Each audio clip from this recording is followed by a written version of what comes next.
Welcome to the Aledo Bearcats Coaches Show podcast, a presentation of Real Country 92.1 Hank FM. Live from Byars of New Orleans and Hudson Oaks, the Aledo Bearcats Coaches Show podcast is brought to you by H5 Sports Barn in Aledo and Hiley Mazda of Fort Worth. And now, with head coach Robby Jones, here's the voice of the Bearcats, Kevin Lonnquist. Do see Finley over on the far side of the field on this second down play. We'll see if the play goes to him. What is this going to do? And Finley will catch it. Touchdown, Aledo Bearcats. And that was part of the Bearcats' onslaught in that first quarter. And, of course, they rolled to a 77-14 victory over Azle. We welcome you to the Aledo Coaches Show podcast here at Byars of New Orleans in Hudson Oaks. Of course, they have other locations in Lake Worth and Crowley. We also want to thank our sponsors throughout the course of the 2024-25 academic calendar. Those are H5 Sports Barn in Aledo and Hiley Mazda of Fort Worth. But the Bearcats have clinched the District 3-5A championship with that win and Azle on Friday night. The consecutive district winning streak is now at 126. The Bearcats are home to Denton High to wrap up the regular season this coming Friday. It'll also be senior night. The Bearcats will be honoring 45 members of the football program, along with other cheerleaders and other pom-pom squad members. And, of course, that'll be at Tim Buchanan Stadium. Hank FM has the pregame show for you at 6:30. The kickoff is at 7 o'clock. And the Bearcats have also clinched a home game in the opening round of the playoffs. That will be on the 15th of November. That'll be a 7 o'clock kickoff against Saginaw Chisholm Trail over at home here at Tim Buchanan Stadium.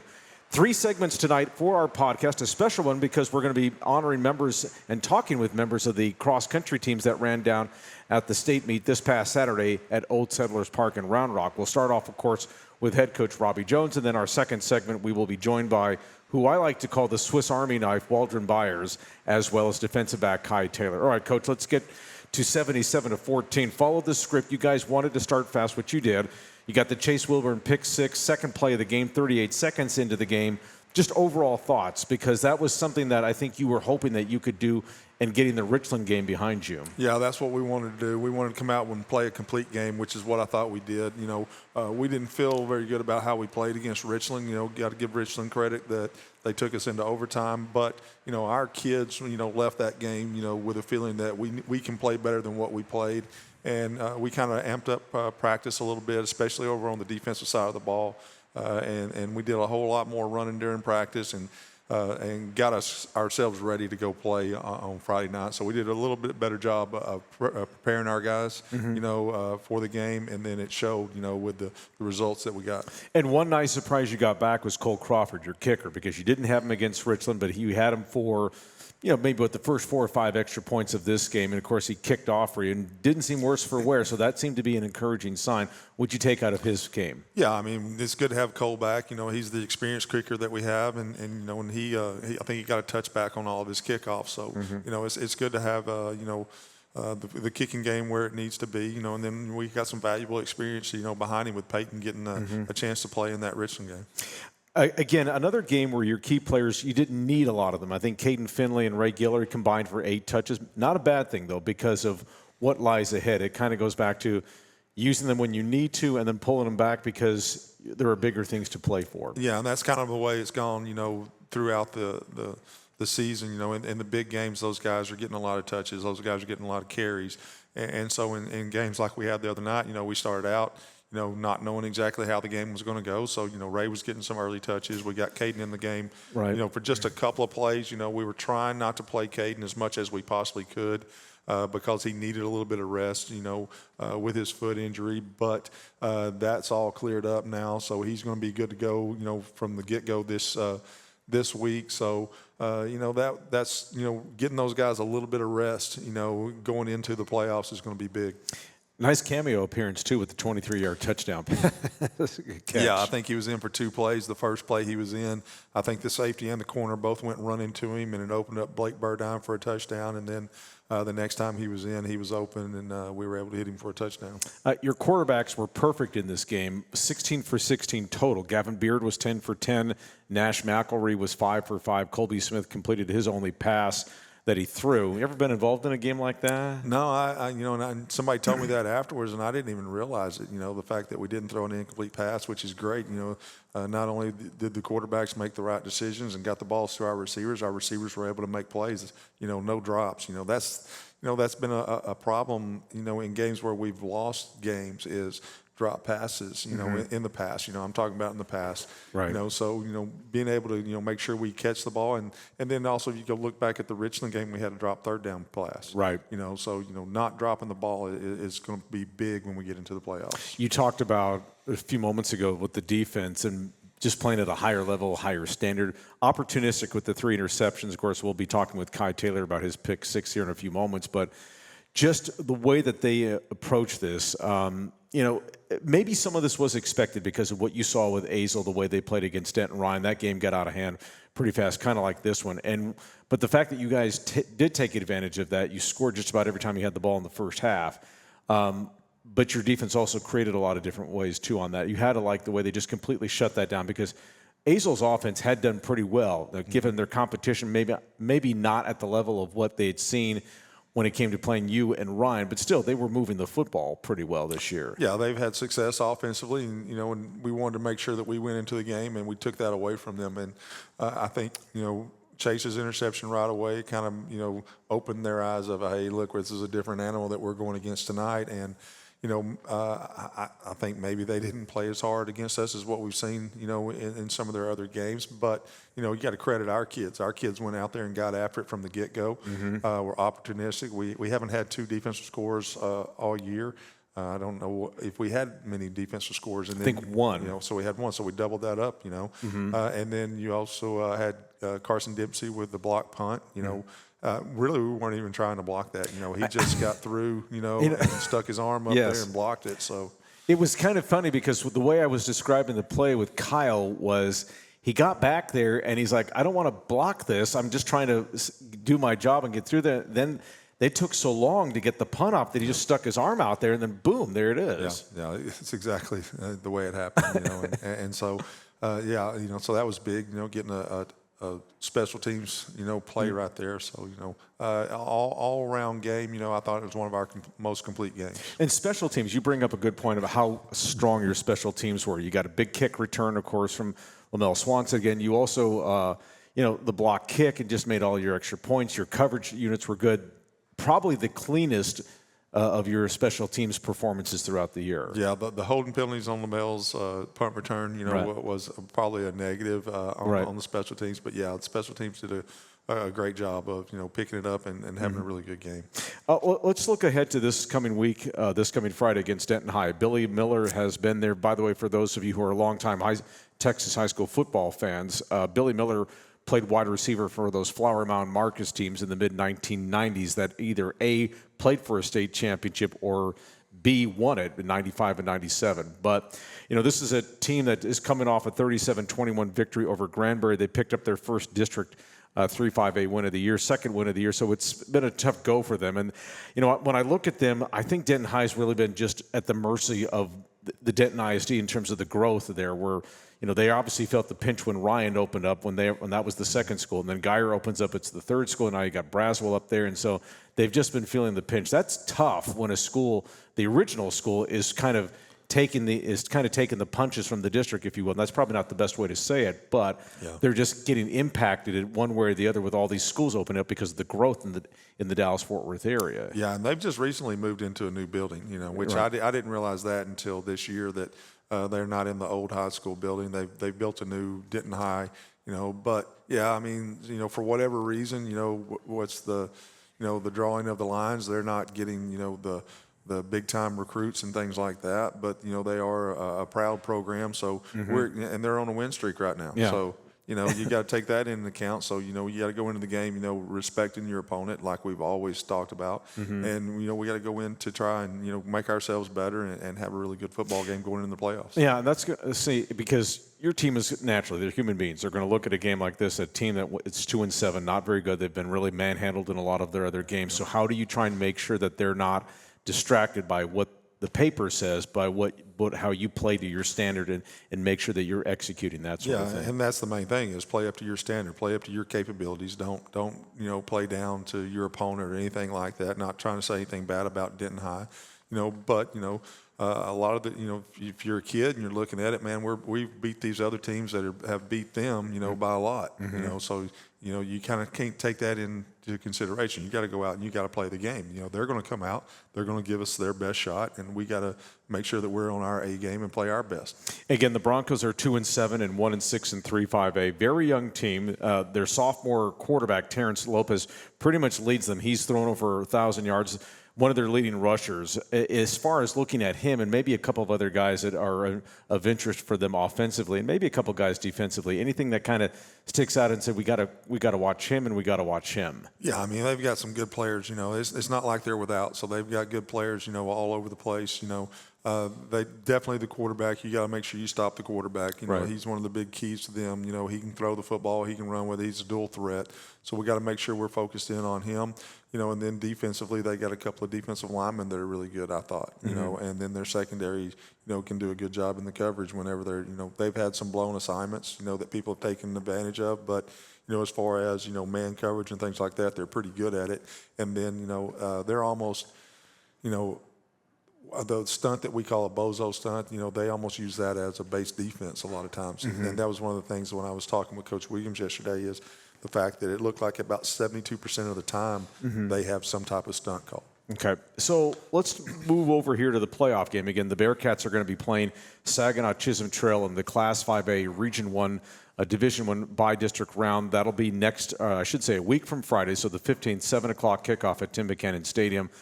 And you guys get to host. And that was the key, too, in winning this game against Azle, was that, number one, it locked up the district championship. And number two, that meant you also got to host a playoff game, which you all have done for several years now.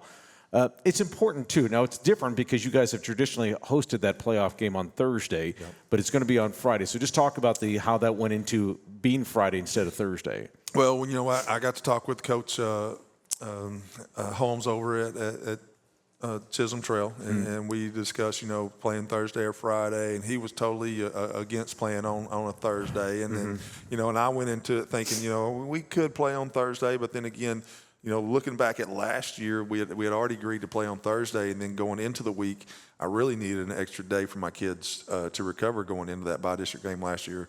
So, so I had no problem playing on Friday. That's normally when we play is on a Friday. So, just with the fact that, he definitely didn't want to play and I was kind of on the fence, I just said, okay, we'll just play it on Friday. And just treat it like your traditional week, like yours would, and so forth. Okay. And then just final thing, just, the fact that you're going to have, and I'll ask you this on the coaches interview for the game on Friday, but the fact that you're going to have 43 seniors on this, a couple of trainers too that are seniors as well. What has this group meant to you in terms of just their development and carrying the tradition forward for this program like they have? Yeah, I mean, it's the same for every group. You love each group and you respect everything that they've done, through the years, because our kids put in a tremendous amount of work, and you respect the work that they put in. So, it's every group is, special to us. They're especially special to their parents. But, sure. But for us, they're our kids, and they're always going to be our kids. And that's what I tell them when they leave here. Even, if you're going and playing for the Atlanta Falcons like Jace is doing, you're still one of my kids, and I'm still, you're always 17 in your hometown. Somebody wrote a song about that. I think that's Cross Canadian Ragweed or somebody, but, right.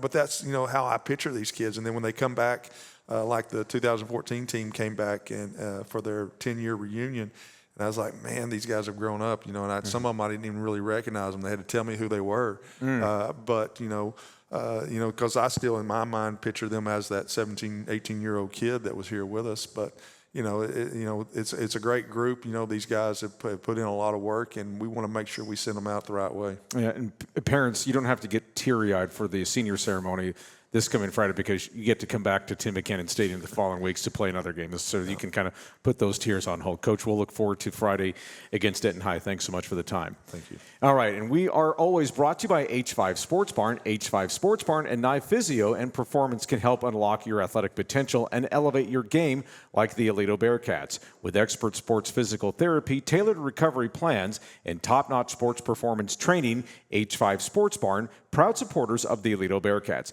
And we're also brought to you by Hiley Mazda. Looking for a new ride? Hiley Mazda of Fort Worth has you covered.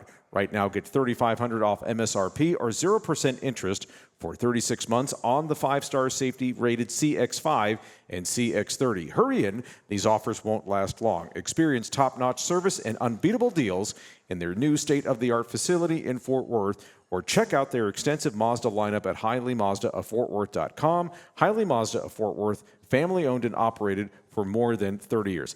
Other side of this break, we will have Waldron Byars and Kai Taylor joining us. And then don't forget, third segment will be on this podcast. We'll be meeting with members and congratulating members of the boys and girls cross-country teams who competed at the state meet this past Saturday down in Round Rock. Stick around. Podcast continues after this timeout.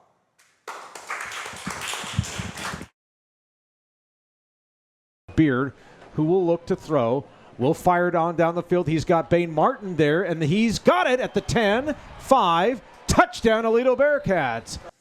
And I made the comment during the game that all Bain Martin does was catch touchdowns, because those were his first 2 catches as a varsity player. He caught first 2 catches were touchdown passes. But anyway, congratulations to that sophomore on a couple of grabs there in the second half and helping Aledo in its 77-14 victory. We welcome you back to the Aledo Coaches Show podcast. I'm Kevin Lonnquist. We'll be joined by Kai Taylor and Waldron Byars here in just a few moments. But we will update you on the Aledo alumni report. We'll start with quarterback Braden Fowler-Nicolosi, who is at Colorado State, threw for 157 yards in Colorado State's 38-21 victory at Nevada. The Rams are tied for first place in the Mountain West Conference with Boise State. Rams are 6-3 and 4-0 in the league. For this year, Fowler-Nicolosi has thrown for 1,611 yards and 7 touchdowns. He has thrown 5 interceptions this year, but most of those came early in the year. He's only thrown 1 since October 5th. And then Ansel Dimbu, the defensive lineman at Washington State, he leads all of the defenders on that Cougars defense with 4.5 sacks. The Cougars are ranked at number 20 in the country. They have a record of 7-1. Okay, we are joined here by 2 seniors that are going to be part of that group that's going to be honored shortly before kickoff Friday night against Denton High. That's to my immediate left is defensive back Kai Taylor and the Swiss Army knife Waldron Byars. Guys, thanks for being with us. Sir. All right, Waldron, let's start with you with the blowout win over Azle, 77-14. What was the week of work like for this team coming off the Richland game, as exhausting mentally up and down as that was, and then just focusing on Azle? What was that week like? Well, so we came out there in Richland, and we know obviously we didn't play our best game. Mm-hmm. So we knew something had to change. So in practice all week, it was way different, more intensity, a lot more tempo on the offensive side. And I know defensive side was doing sort of like a hurry-up type thing during all week. And it's really it. We just knew we had to be more prepared, not get as winded like we did in the end of that Richland game. And I think we did a good job coming back. And then, Kai, what about for you in terms of just going through that week? Because Coach Jones mentioned about how intense the defensive work was leading up to Azle. Yeah, we put in a lot of work this week. We did double whistle drills, a lot of tempo, and it got us ready for the game. Okay, so explain that what that tempo means and what that's like in practice and what you have to do to go through that. So basically, where it's like a live drill.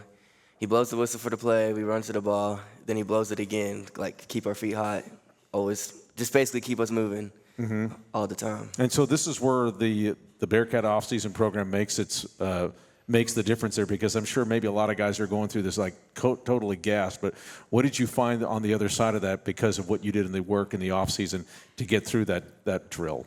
It got us ready for the game totally. Like, we were ready. Yep. Were you surprised at how fast that one got away against Azle? I mean, they had come in with a record like yours, going into it at 7-1. They had put up some pretty prolific numbers offensively, and then boom, you guys hit them with the Chase pick six, and of course you added yours a little bit later, right at the end of the first half. I'll ask you about that here in a second, but just the way you guys jumped on them, what was kind of the mood right after that play for them, or what could you tell on their side? Well, this week we came with a purpose. After the Richmond game, we knew something had to change, so we got after Azle. Okay, and then Waldron, what did you see just from their defense? Because you guys, moving at will, and as you heard, your quarterbacks never threw an incomplete pass. But what was that like? Just what could you tell from them on their side on the way that game, jumped out so fast for you all? They really kind of just shut down early because it's really kind of hard to get anything going when you're constantly, getting scored on or defensive touchdowns really hurt in offense. So I think once it was kind of just a dagger to them, and they shut down early, and we didn't. Exactly. Okay, so I want to ask you a little bit about this because when I put my spotter boards together for the game, I have you listed as the starting tight end, and then I also have you listed as the starting fullback because they kind of move you back and forth at either spot. When you were given this position or both of these positions, what kind of work did you have to put in to be prepared to do both? Let's start with the work you had to put in for tight end.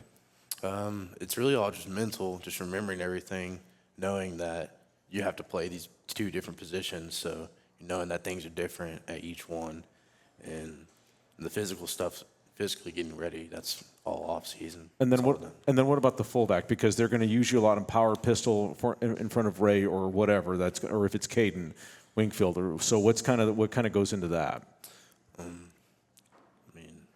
Just the same, really. Really? Is it a different skill set between each, or is it relatively the same? I'd say it's the same. Is it? Yeah, it's really the same. Okay, got you on that. Okay, so Kai, let's talk about you. On the pick six there, right at the end of the first half, it just kind of looked like the Derek Val was just trying to get rid of it, and you just said, I've got it. So just take us through what you saw on that play there. Of course, you had pay dirt in front of you. Yeah, so when I saw him, I kind of knew he was going to run a comeback route. I think it was third down. They needed to get the first. I saw it. I kind of sat. The quarterback was scrambling. Then I just jumped the route. He decided to throw it. I don't know. Okay. Took it. All right. And did you say, or did you feel like, okay, this is going, I've got this?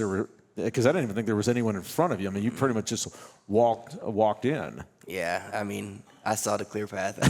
It's about as easy as it's going to get, isn't it? And so let's talk about this secondary, too, because, I've asked all the others about just replacing that secondary from last year. Talk about the growth from where you all were in the opener against Guyer to where you all are at now following this game against Azle. Yeah, well, we came in with fully new set of DBs coming into Guyer. I thought we were ready. We did pretty good. So, I mean, we definitely put in a lot of work in the offseason to get ready with the full new set, and we did pretty good, I thought. So how is this? I mean, obviously the defensive line has made an impact and helped you guys in terms of growth and maybe help you because you face some pretty good receiving groups out there. I mean, obviously the Richland receiving group is really, really talented, as we saw. Ryan's got a couple of good players that they can get the ball to. You got a little bit from Lancaster as well. What did you take from the experiences of those three matchups that you felt like this is where we have to keep better? Because this is what we're going to say. We're going to see probably if we're fortunate to get enough to get to the third round, which is Thanksgiving weekend. You're right. The defensive line does help us a lot. It's hard as a QB when you're getting hit time and time again. It leads to opportunities for us to get a pick or just a bad throw. And then there's 3 games. I mean, I like playing tough competitions. It gets us ready for the playoffs so we can eventually go to state. Okay. It's good. All right. And then for you, Waldron, I want to ask you because they've used you here and there in the passing game, so you get to show off your skills, 6-7 catches this year, something like that. So when they have used these plays for you, what's been kind of like the call, the down in the distance, or just kind of the circumstances when they've been calling your number in those plays? Usually around third and short or so, they'll have me go out on a route because it's really an RPO, so we can run it because it's third and short, or we can dump it off right here for 3 or 4 yards that we need for first down. Okay. Is it fun to catch it? Oh, yeah. I love catching it. Are you going to ask for the ball more on this, or are you going to say, hey, I'm open? Are you like the other receivers? I'm wide open on every play? Yeah, sometimes I'll nudge them, let them know, like Gavin know. All right, I got you on that. Okay, senior night coming up at the Buck for you guys. I want to ask you maybe if there's a memory, and it doesn't even have to be at Tim Buchanan Stadium, but just your career here at Aledo. I'll start with you, Kaya. If there is something that you can remember about, in particular, a game, a moment, or whatever in your career here at Aledo, what has stood out to you? I'll probably have to say the first game against Guyer. I was excited for that all summer, looking forward to it. And it just put a show to how good we really were. Okay, and then for you, Waldron? I would say game this year, but I'd have to say Denton Ryan game last year. I remember that for a while. Yeah, the one when the Haas scored right at the end to pull out the victory on, I think it was like a third and whatever, and he broke off a 50-some-odd yard run to do that. Of course, one more game next week. Now you guys know that you're going to be clinching a playoff spot. So what's kind of the mindset? Is it still you can't look ahead to Saginaw Chisholm Trail. You've got to focus in on Denton High, even though everything has been pretty much sewed up. So what's the challenge mentally to make sure that you're locked in for Denton and not looking ahead to Saginaw Chisholm Trail next week? I'll start with you, Kai. Well, we just really got to keep working. Don't underestimate anybody. Just keep going. All right, and then for you, Waldron? I'd say keep everything the same how it's been in the past. We know that take it one game at a time and know that it's playoff football, so it's a different atmosphere, and just really stay focused, keyed in practices, and keep the main thing the main thing. I want to ask you guys, too, finally, before I let you go here, is just asking you about what you learned in those two games this year against Ryan and Richland, down by double digits in each of those. Ryan 27-8, Richland was a 14-point deficit twice, and the resolve to come back in those games in the second half. What do you think you learned about those close calls and the way to survive it? I'll start with you on this, Kai. Really, we just learned to never give up. I mean, we're a really tough team. We never stop pushing no matter how much we're down by, and then we came back to second half. And then for you, Waldron? I think I really learned what we have on our team and what we're capable of doing, and knowing that we have the chance to pull games out like that and get the win. All right. So to my immediate left is Kai Taylor. To my far left is Waldron Byars. Both of these gentlemen are seniors. They're playing their final regular season home game at Tim Buchanan Stadium against Denton High. Then they'll get one more game next week in the playoffs. Folks, give it up for these two young gentlemen.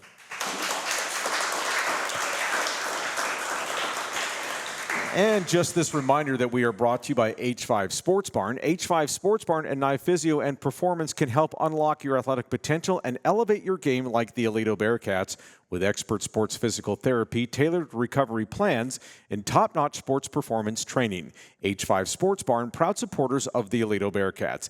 And by Hiley Mazda. Looking for a new ride? Hiley Mazda of Fort Worth has you covered. Right now, get $3,500 off MSRP or 0% interest for 36 months on the 5-star safety-rated CX-5 and CX-30. Hurry in, these offers won't last long. Experience top-notch service and unbeatable deals in their new state-of-the-art facility in Fort Worth, or check out the extensive Mazda lineup at HileyMazdaofFortWorth.com. Hiley Mazda of Fort Worth, family-owned and operated for more than 30 years. A special third segment coming up here on the Coaches Show podcast. We're going to have members of the cross-country team joining us, both the boys and girls teams who ran at state. Stick around. The podcast, one more segment to go after this timeout.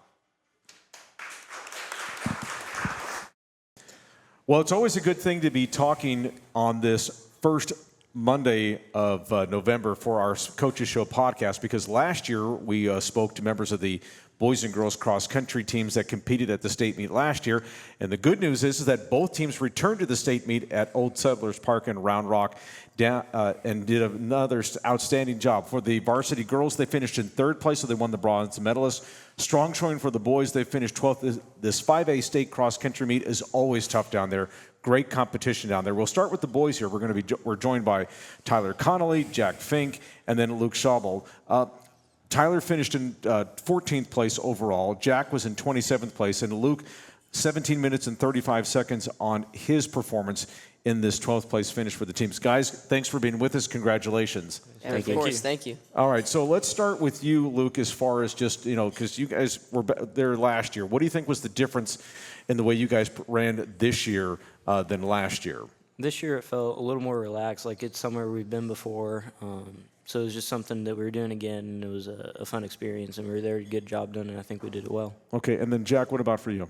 Yeah, I think it was more of like, it was less stressful. Like it was more familiar. We knew what we were doing. We had a plan. We executed well. We went down there and had a fun time. Okay, and then for Tyler, for you? Yeah, I agree with them. It was very familiar, and not only did we have state last year, but we had Hoka McNeil invite the same course earlier this year.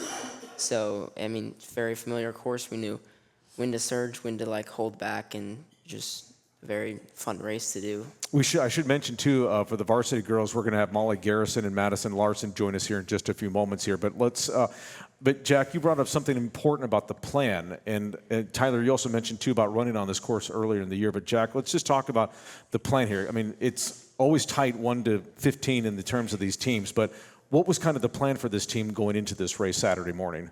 Yeah, so the plan was to go in and run hard. We did that. We went and went down there the night before, so that way we didn't have to drive there early morning. We stayed the night in a hotel. It was really nice. But we went there. We were well rested. We were ready to run. We had tapered. We had done our training through from the beginning of August all the way through beginning of November. We were ready for this. We had trained for this. We had planned for this. We went into the race, and the gun went off, and we were ready to run. We were all prepared. Luke, I'll ask you about this because the fact that this course, it has its ups and downs, it has its inclines, and then it has its flat spots where you guys can really pick up speed. When you look at a course like this, because you're familiar with it, what's kind of the advantage of it, and then what do you have? And were there any differences in the course this year, or excuse me, running on Saturday versus what you faced earlier in the year? I think the backstretch may have been a little different, but I can't ever think back there, so I don't really remember. But no, the course was pretty much perfect. It was hard, it was fast. But yeah, it is a pretty hard course. Lots of hills in the middle that, in my opinion, are the hardest course we run, which not many people share with me. Right. But I hate it. Yeah, you hate it so much you get to race in it again down at there. I mean, if you're running it, that's always a good sign, though, that you are there. Absolutely. Okay, Tyler, for you, 14th place finish there. Just what was working for you on Saturday morning in terms of you to get that top 14 finish? A lot of things. I mean, there's a lot of early mornings with the team, a lot of late nights on the treadmill that just, I've been working hard. And back at Hoka McNeil, there's a certain hill with about a half mile left, and I kind of surged up there and made a move, and that seemed to work very well. I did it this time, and I kind of broke out of a pack, and that was very well, and got to kind of push out and really just got my kick in there, and really established myself in that race. So I did it at state this Saturday, and it worked very well again, and that plan was executed too. They always say experience is the best teacher, but I do want to ask each of you about running in packs when you're getting, especially, and it doesn't matter if it's right at the beginning of the first third of the race or when you're trying to make the final kick to get home, but when you're in a group of runners, how do you know when to judge, I need to kind of stay where I'm at, and then I need to make that push? What's kind of the key there that you see there? And obviously you know your body, too, what your body is capable of doing and when you need to throttle back a little bit. I'll start with you on this, Luke. For me, it's a little different than these two. They're a different breed, but I'll go out, and I think my first mile was 5:10, and that's 40 seconds faster than my 5K PR pace, and then I was in the back of the pack.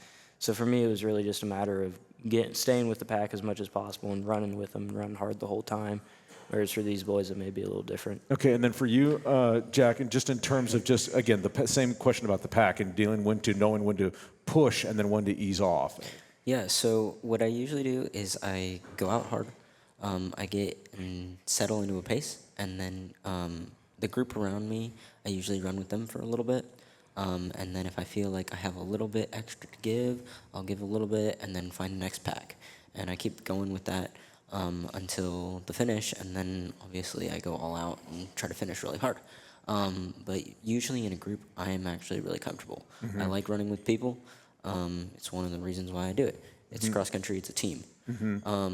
But when I'm running in the pack, I actually really like in the middle of the pack. A lot of people don't. They feel uncomfortable, unstable, but it's really fun. It keeps me on my toes a little bit, and it keeps me going, keeps pushing me, because I know, somebody's right in front of me. I got to go get them. And so it pushes me, it keeps me going good. It's that competitive drive. Yes, sir. Okay, and then Tyler, for you, same thing, same question about running the pack. When to push, when to maybe stay back before you decide to make that other move.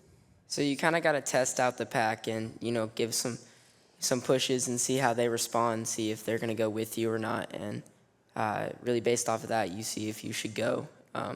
So I'll give a push on the hill, and if people go with me, then maybe I sit back and wait for them to not be ready to go with me, and you just kind of got to feel it out. And then when you go, you really have to go. You have to really make your mark fast, or else it's a mental thing. You have to really make sure they're not going to go with you. So you just kind of have to feel it out. Okay, and then finally for you guys, this program, both of these programs have enjoyed such great success. over the years. What does it mean? It's kind of like the football program, of course, what it's done, and volleyball, what it's done over the years as well.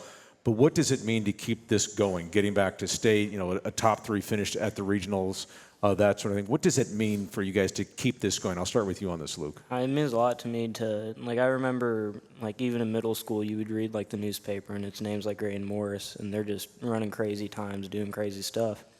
And then it's oh, well, I'm up there next year. And then the next year there was, guys like Isaac Hernandez, who's at Tech now, and they just placed really well at the Big 12 championships. So to see those runners and kind of continue in their footsteps, it's something special, and I value it a lot. And then for you, Jack? Yeah, so Luke and I's freshman year, we made it to state as a team. Mm-hmm. It was a really great experience for both of us. Luke and I, we both ran at the state meet our freshman year, and it was a really great experience. It was a really great first experience. And then we saw that, we did this, right?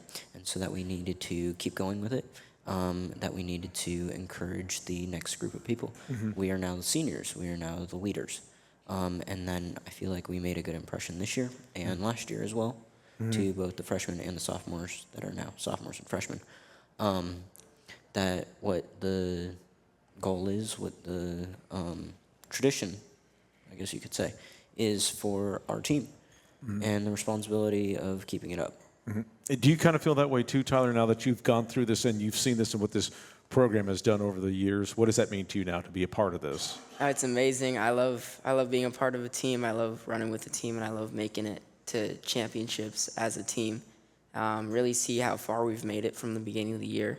And, next August when we start cross country again, I'm excited to see our new team, and I'm excited to keep on that tradition that we've had throughout these years, and just, keep on the Aledo domination as, the football and all the sports have, and it's really cool to see. And then finally, real quick, before we let you go, we bring the ladies up here. Track season, are there you three going to do 800, 1600, 3200? What's for Tyler? What about you? What are you going to do? I think I'm going to run the 1600 and 3200. Okay, and then Jack? Same. I'm going to do I always tell Coach I want the longest 2 events possible, which is, at this current time, the 2 mile and the mile. Yeah. Okay, and then Luke, what about you? I really hope I don't have to run the 2 miles. Okay. All right. Sounds good, guys. Thanks for being with us. Let's bring the ladies up here, and Molly Garrison and Madison Larsen. Guys, congratulations on a wonderful season.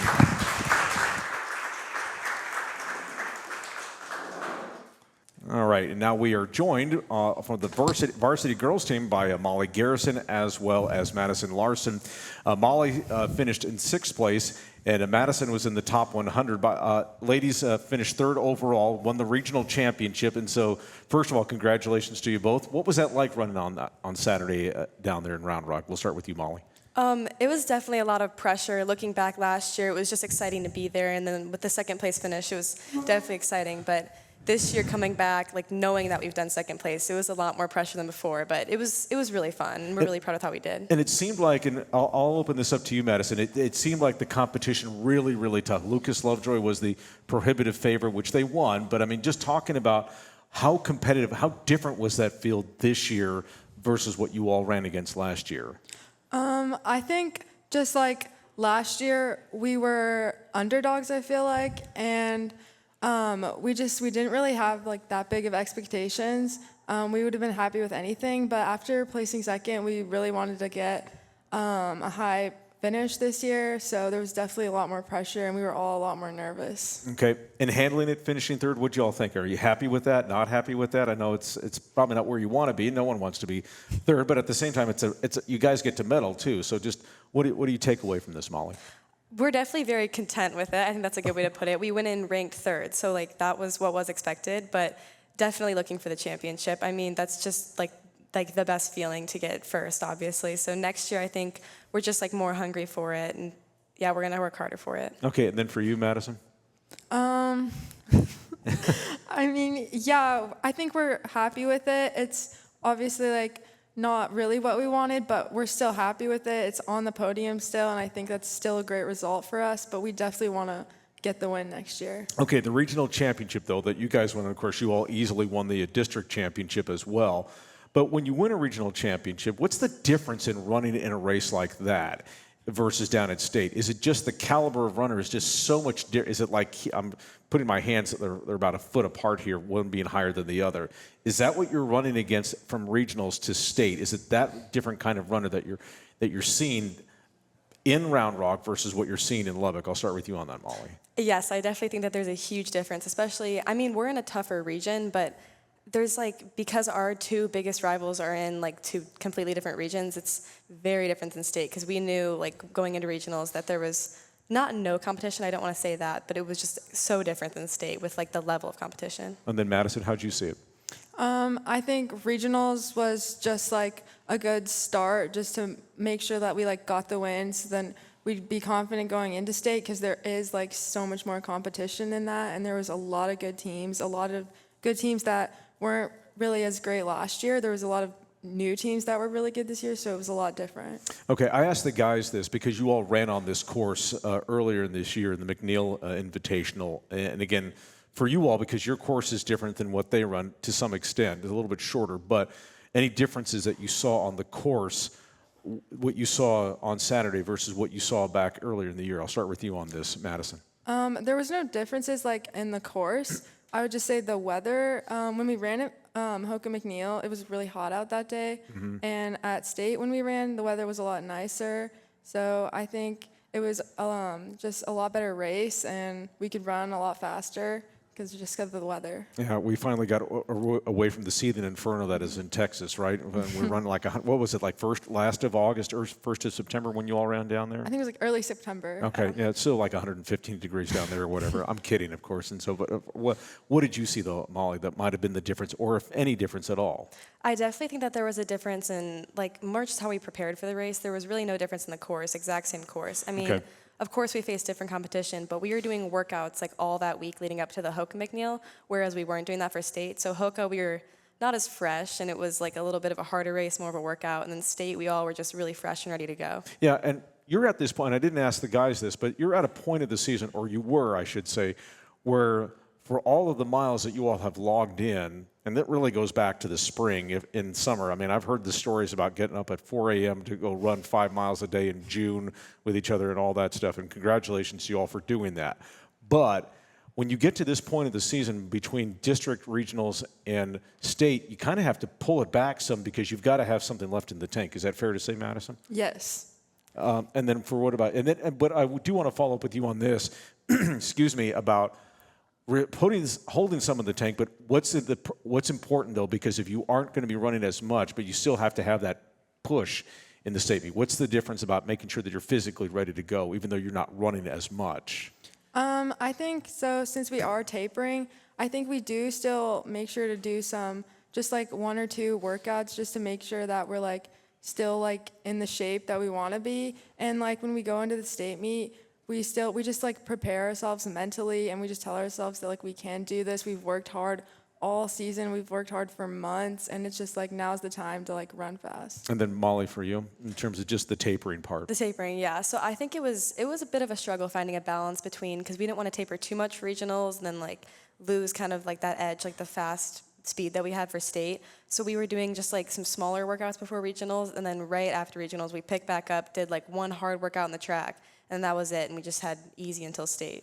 The stabilizing force for both of these programs has been head coach Mike Pinkerton. He could not join us tonight because of a prior commitment, but ladies, I want you to talk about his impact on your careers here and just building this program and reaching the status that it's been over the years. What has his influence been on you? I'll start with you on this, Madison. I think he's definitely impacted us a lot. I feel like he's a really good coach. He's always there with us at practice. He's always helping us. And I feel like he's just he's a really driven coach. He always has new things for us that he wants us to try to help us improve and get better. And he's just always trying to help us get better. Okay, and then for you, Molly? I think an amazing thing about Pinkerton, he's definitely helped us be really flexible. And so going into freshman year, we had an amazing group of girls as freshmen. We did get 9th at State, but to even make it to State was new. So already going into sophomore year, Pinkerton was open to going to new meets and going to bigger meets and new workouts. And I think that was extremely helpful because we were figuring out the process together of going to these overnight meets in Arkansas, and that was really exciting. So I'm really appreciative of him for being flexible with that. And spring season, are we both doing the 16 and the 3200 or the 800? What are the plans for this? I'll start with you on this, Madison. Or if you're running anything this coming spring season for the track. I'm definitely, I want to do the 1600, and I'm not too sure if I want to do the 800 or the 3200 yet. I'm just going to see how this, the end of this season goes. Okay, and then Molly? I'm definitely going to do the 1600, and we'll see 800 or 3200, maybe both. What's the difference in wanting to do one of those two? I mean, obviously it's twice around the ring, but what's the difference in terms of your wanting to do one or the other? I definitely, personally, I think the 3200 is a lot more like mentally taxing. It can be exhausting to do week after week. Just like 8 laps on a track is pretty tiring. So I think that's more of the, like, it's just a lot more tiring than the 800, like, mentally. Is there anything about an off season? Do you guys actually get an off season, or do we just keep running because that's just all we ever do? Yeah, we kind of keep running. Okay. Madison, same for you? Yeah, we usually take like 1 to 2 weeks off, and then we're back running again. Okay. All right. That's Madison Larsen. That's Molly Garrison. Ladies, they finished third at the state meet this past Saturday at Round Rock at Old Settlers Park. Let us hear it for these two young ladies. And we want to thank you here for being a part of the Aledo Coaches Show podcast. We will return next Monday when the Bearcats will review, obviously, their regular season finale against Denton High and then opening the playoffs against Saginaw Chisholm Trail. Don't forget, our broadcast will be starting at 6:30 on Hank FM with the pregame show, and then the kickoff will be at 7 o'clock. And again, next Monday here, again, getting ready for Saginaw Chisholm Trail. We're also hoping to get both of the basketball coaches on as their seasons are getting underway or just about to get started. So we thank you for being with us. I'm Kevin Lonnquist. Again, don't forget the Bearcats on the radio Friday night, and then we're right back here next week. Thanks for joining us. Good night, everybody. Thanks for listening to the Aledo Coaches Show podcast, brought to you by H5 Sports Barn in Aledo and Hiley Mazda of Fort Worth, with Bearcats head coach Robby Jones and the voice of the Bearcats, Kevin Lonnquist. Please like and subscribe to this podcast and tell a friend. You're also welcome to join us every Monday night at 7 from Byars of New Orleans in Hudson Oaks. And then listen to every Aledo Bearcats game, home and away, live on Real Country 92.1 Hank FM, on the free 92.1 Hank FM app, or online at 921hankfm.com.